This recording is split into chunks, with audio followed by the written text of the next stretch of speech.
Ang Ebanghelyo ngayong Lunes, ika-22 ng Abril, ay hango kay San Juan, Kapitulo 10, versikulo 1 hanggang 10. Sinabi ni Jesus, "Tandaan niyo ito, ang pumapasok sa kulungan ng mga tupa ng hindi sa pinto nagdaraan, kundi umaakyat sa di dapat pagdaanan, ay magnanakaw at tulisan. Ngunit ang nagdaraan sa pintuan ay siyang pastol ng mga tupa. Pinapapasok siya ng bantay at pinapakinggan ng mga tupa ang kanyang tinig. Tinatawag niya ang kanyang mga tupa sa kani-kanilang pangalan at inilalabas sa kulungan. Kapag nailabas na, siya ay nangunguna sa kanila at sumusunod naman ang mga ito sapagkat kilala nila ang kanyang tinig. Hindi sila susunod sa iba, kundi tatakbong palayo, sapagkat hindi nila kilala ang tinig ng iba."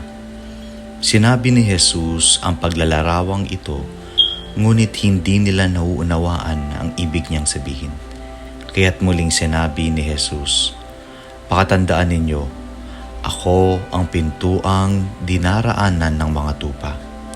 Ang mga nauna sa akin ay mga magnanakaw at mga tulisan, ngunit hindi sila pinakinggan ng mga tupa. Ako ang pintuan. Ang sino mang pumapasok sa pamamagitan ko'y maliligtas. Papasok siya at lalabas at makakatagpo ng pastulan. Dumarating ang magnanakaw para lamang magnakaw, pumatay at manira. Naparito ako upang ang mga tupa ay magkaroon ng buhay na masaganang lubos." Ang mabuting balita ng Panginoon. Ang ating faith food reflection ay mula kay Brother Celton Sindo ng Hand of the Sower Catholic Community.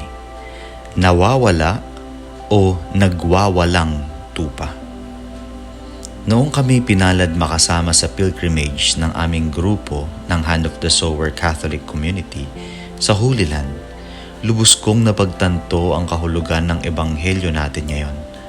Kakaiba kasi ang paraan ng pagpapastol ng mga hayop dito sa Pilipinas kumpara sa Israel kung saan ay laging kapiling ng pastol ang kanyang kawan 24/7. Ano pat silang dalawa ay magkasing amoy na. Lubhang kailangan ang mahigpit nilang ugnayan. Malabo kasi ang paningin ng tupa, sanhi upang madali silang maligaw o mapahamak. Sa piling nga ng butihing pastol na laang itaya maging ang kanilang buhay, masasabing ligtas silang tunay. Ngunit sadyang may mga kaso ng mga nawawalang tupa, bunga ng kanilang pagkalito, likas nilang kahinaan laban sa mababangis na hayop o pagkatakot at pagkabalisa sa pagkakawalay sa pastol nila. Ang simbahan o Kristiyanong pamayanan ay ang kawan na pinangungunahan ng Panginoon. Psalm 95 verse 7. Sadyang napakahirap kung hindi man imposible ang Kristiyanong paglago kung walang pamayanan. Sinasabing ang hindi raw nangangailangan ng komunidad ay kung hindi ignorante, sila ay arogante. Dahil sa totoo lang, mas madaling kaso ang nawawalang tupa kaysa nagwawalang tupa. At sana hindi ka naman kabilang alinman sa dalawa. Alalahanin ninyo ang mga namumuno sa inyo na nagpahayag sa inyo ng salita ng Diyos.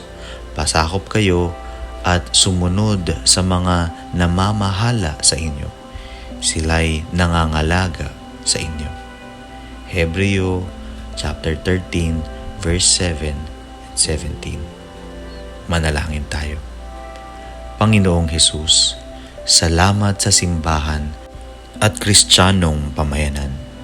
Manatili nawa kami sa iyong kawan upang mapabilang sa iyong kaharian. Sa ngalan ng Ama at ng Anak at ng Espiritu Santo. Amen.